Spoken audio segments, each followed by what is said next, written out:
اور اگر تمہیں شیطان کی جانب سے کوئی وسوسہ پیدا ہو تو اللہ کی پناہ مانگ لیا کرو، بے شک وہ سنتا ہے، جانتا ہے، اور رات اور دن اور سورج اور چاند اس کی نشانیوں میں سے ہیں۔ تم لوگ نہ تو سورج کو سجدہ کرو اور نہ چاند کو، بلکہ اللہ ہی کو سجدہ کرو جس نے ان چیزوں کو پیدا کیا ہے، اگر تم کو اس کی عبادت منظور ہے۔ پھر اگر یہ لوگ سرکشی کریں تو اللہ بھی ان سے بے نیاز ہے، کیونکہ جو فرشتے تمہارے پروردگار کے پاس ہیں وہ رات دن اس کی تسبیح کرتے رہتے ہیں اور کبھی تھکتے ہی نہیں۔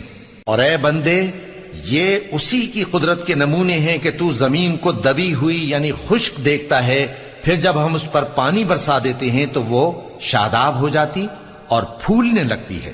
بے شک وہ جس نے زمین کو زندہ کیا وہی مردوں کو زندہ کرنے والا ہے، بے شک وہ ہر چیز پر قادر ہے۔